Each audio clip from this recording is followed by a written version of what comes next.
आपण पाहत आहात नाशिक खबर न्यूज, जनतेचे हक्काचे व्यासपीठ।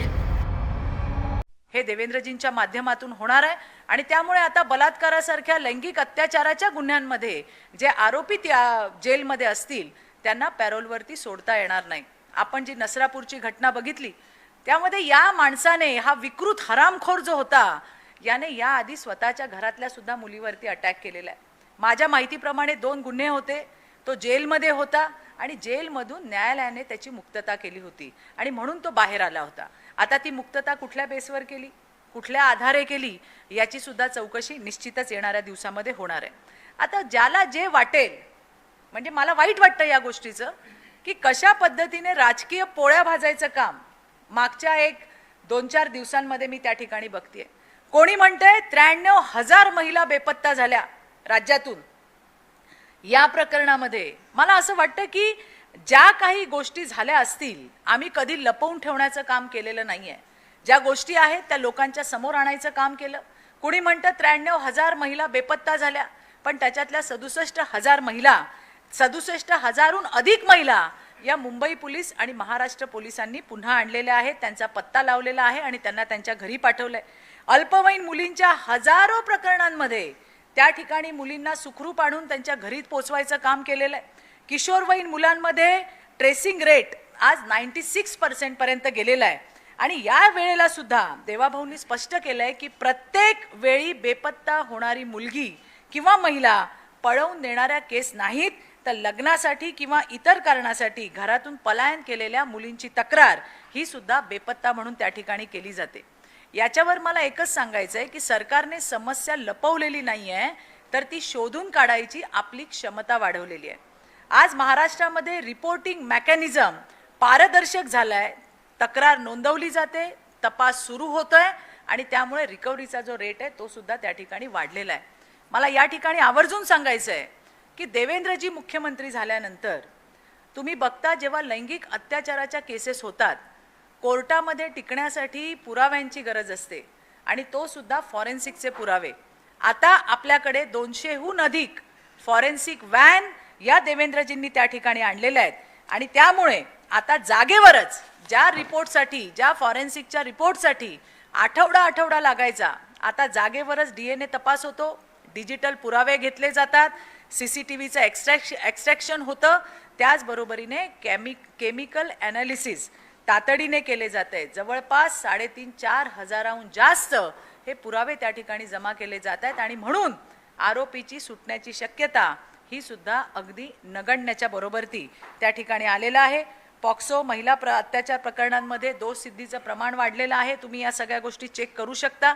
राज्यामध्ये काय काय चाललंय तुम्हाला माहिती आहे। दामिनी पथक आहे, निर्भया पथक आहे, 112 जो रिस्पॉन्स रेट आहे तो सुद्धा संपूर्ण देशामध्ये महाराष्ट्राचा अधिक आहे। पॉक्सोसाठी न्यायालय चालू आहेत, 90% आरोपपत्र ही 60 दिवसांच्या आत त्या ठिकाणी दाखल करायचं काम चालू आहे। तर हे फक्त भाषण नाही आहे, हे भाषण नाही आहे, तर प्रत्यक्ष प्रणाली उभारण्याची, महिलांच्या आणि मुलांच्या सुरक्षेसाठी भक्कम अशी प्रणाली उभारण्याचं हे त्या ठिकाणी काम, प्रक्रिया हे सरकारच्या माध्यमातून होतंय आणि म्हणून मला असं वाटतंय की प्रत्येक विषयावरती राजकीय पोळी भाजायचं जे काही काम महिला आणि मुलींच्या अत्याचाराच्या बाबतीत होतंय हे अत्यंत दुर्दैवी आहे। सरकार काय करतंय हे मला त्या ठिकाणी सांगणं अतिशय गरजेचं आहे। याचबरोबरीने मला आणखीनही तुम्हाला सांगायचं आहे, माझ्याकडे काही डेटा मी आणलेला आहे, त्या डेटा तुम्हाला सांगते। जानेवारी 2012 म्हणजे हा जवळपास 13 वर्षाचा डेटा तुम्हाला मी सांगतेय। जानेवारी 2012 ते डिसेंबर 2025 पर्यंत 13 वर्षात 1,37,211 मुलं आणि मुली बेपत्ता झाले होते। सरकार कोणाकोणाचे असू दे, पण या 13 वर्षात पोलिसांनी काय काम केलंय की 1,37,211 मुलं मुली बेपत्ता झाले होते। त्यातली 1,31,737 मुलं शोधून त्यांना त्यांच्या घरी सुखरूप पाठवण्यात आलेलं आहे। एवढंच नाही, मुलींचा जर विचार केला तर 95,000 मुलांपैकी 91,000 मुलं ही त्यांच्या घरी सुखरूप गेलेली आहेत। महिला 48,278 महिलांपैकी 36,581 महिला या परत आलेल्या आहेत। अनेक प्रकरणांमध्ये प्रेम प्रकरण, लव जिहाद हे मुली बेपत्ता होण्याचं प्रमुख कारण म्हणून सगळ्या गोष्टीतून समोर आलेलं आहे। आधी काय व्हायचं की 6-8 महिने तपास व्हायचा आणि त्याच्यानंतर फाईल बंद व्हायची, पण आता तसं होत नाहीये. देवाभाऊंच्या राज्यामध्ये याच्यासाठी एक स्पेशल सेल आहे आणि या प्रत्येक पोलीस स्टेशनचं रँकिंग करून दर महिन्याला त्याचा अहवाल सुद्धा घेतला जातो. हे सुद्धा मला वाटतं सांगणं अतिशय गरजेचं आहे. याच बरोबरीने ज्या वेळेला एक चित्र रंगवलं जातं जे अत्यंत वाईट आहे असं मला वाटतं की कशा पद्धतीने राज्यामध्ये खोटे आकडेवारी सांगून एखाद्या गोष्टीला आणखीन रक्तरंजित करून ज्या गोष्टी दाखवल्या जात आहेत. खरं तर या प्रकरणांमध्ये मला राजकारण आणायचं नाही आहे, पण मी असं ऐकलं की कोणीतरी विशेष अधिवेशनाची सुद्धा त्या ठिकाणी मागणी केली. मला आठवण करून द्यायची आहे की जेव्हा महाविकास आघाडीचं सरकार होतं आणि तत्कालीन मुख्यमंत्री हे उद्धवजी ठाकरे होते, त्यावेळेला फेब्रुवारी 20 मध्ये हिंगणघाटचं जळीत कांड तुम्ही झालं बघितलं. या एका महिन्यामध्ये जवळपास 7 ते 8 महिलांनी म्हणजे त्यांना जिवंत जाळण्यात आल्याच्या घटना घडल्या.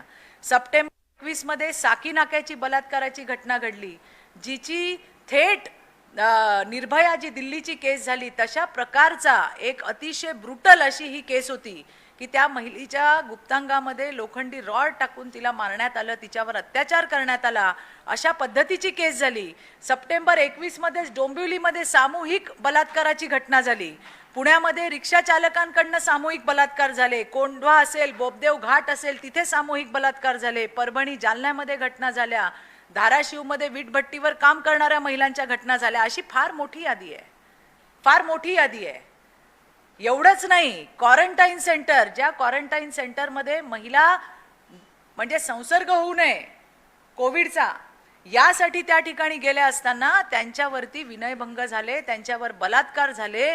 एवढंच नाही, जगात कुठेच झालं नाही इतका किळसवाणा प्रकार म्हणजे एका मुलीच्या गुप्तांगाचा स्वॅब घेण्याचा सुद्धा नीचपणा हा त्यावेळेला झालेला होता. अशा अनेक घटना झालेल्या आहेत, अनेक घटना.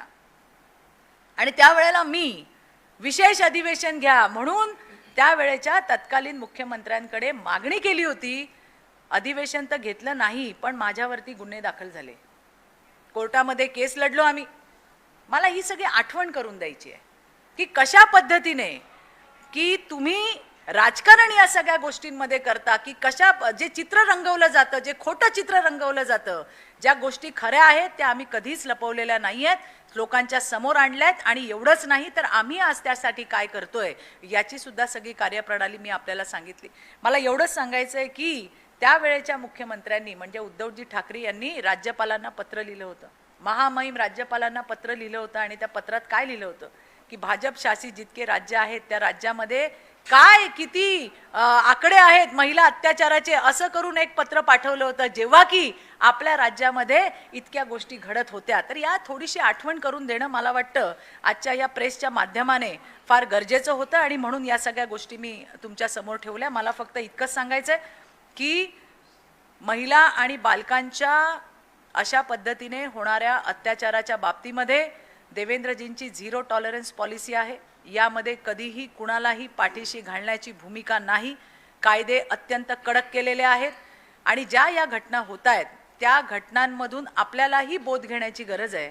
परवा रात्री 11 वाजता ज्या वेळेला मला ही बातमी कळली की पुण्यामध्ये स्वतःच्या आजोबाने आपल्या नातीवरती बलात्कार करण्याचा प्रयत्न केला, मी कालच बातमी वाचली की मामा आणि त्या मामाचा मुलगा आपल्या भाचीवरती गेले 5 वर्ष लैंगिक अत्याचार करत होता. त्याच्या आधी बातमी वाचली की वडील आपल्या पोटच्या मुलीवरती अत्याचार करत होते.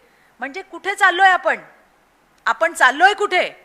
सरकार आहे, कायदा आहे, प्रशासन आहे, परंतु आता घरात येऊन सरकार आणि कायदा आणि पोलीस तुम्हाला सांगणार आहे की आपल्या लेकरांशी आपण कसं वागायचं. हा सुद्धा विचार करण्याची वेळ आली आहे असं मला सगळ्यांना या ठिकाणी नक्की सांगायचं आहे. आणि मला इतकंच सांगायचं आहे की आज महिला पुढे येत आहेत, महिला पुढे येत आहेत, तक्रारी नोंदवल्या जात आहेत, कारवाई त्याच्यावरती होतीये आणि या हरामखोरांच्या मुसक्या बांधायचं काम सुद्धा सरकारच्या वतीने होतंय. सरकार पूर्णपणे हे पीडितांच्या पाठीशी उभं आहे. अशा घटना होऊ नये याच्यासाठी सुद्धा खबरदारी घेण्याचं काम आहे. परंतु हे जे समाजातले आपण ज्याला म्हणू लांडगे आहेत, या लांडग्यांना ठेचणं हे फक्त सरकारचं आणि पोलिसांचं काम नाही तर समाजाचं सुद्धा काम आहे. आपण सगळ्यांनी एकत्रित येऊन या विकृतीचा सामना केला पाहिजे असं मला आवर्जून या प्रेसच्या माध्यमातून संपूर्ण महाराष्ट्रातल्या माझ्या भावांना आणि माझ्या बहिणींना सुद्धा सांगायचं आहे. या संदर्भात आणखीन काय असेल तर विचारा. आणि लैंगिक अत्याचारांचा जो नॅशनल ब्युरो क्राईम रेकॉर्ड ब्युरोचा जो अहवाल आहे त्याच्यामध्ये जर पाहिलं 2024 तुम्ही आता 5व्या क्रमांकावर अहवाल आलेला आहे महानगरामध्ये.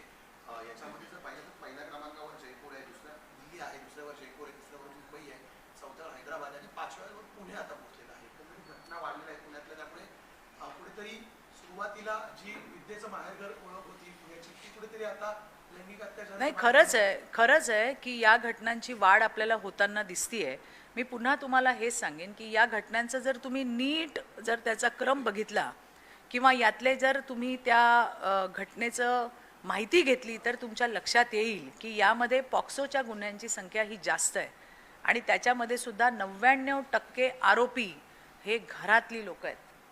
घरातली लोक आहेत जी एखाद्या मुलीसाठी, एखाद्या महिलेसाठी आपली सगळ्यात जास्त सुरक्षित जागा असते, त्याच ठिकाणी महिला सुरक्षित नाहीत हे या ठिकाणी दिसतंय. आणि म्हणून मी मगाशी म्हटलं की पोलीस ज्या वेळेला घटना होते काही तासांमध्ये आरोपी जे आहेत ते पोलीस ताब्यामध्ये घेतात, त्याच्यावरती कारवाई सुरू होते. परंतु ही विकृती थांबवण्यासाठी आपल्याला सगळ्यांना हातात हात घालून काम करण्याची गरज आहे, ना की फक्त राजकारण करण्याची. आणि या महिलांच्या, या पीडितांच्या दुःखावरती आपल्या पक्षाची पोळी भाजायची ही वेळ नाही. सगळ्यांनी एकत्रित येऊन लढा देण्याची वेळ आहे, हे मला या ठिकाणी सांगायचं आहे.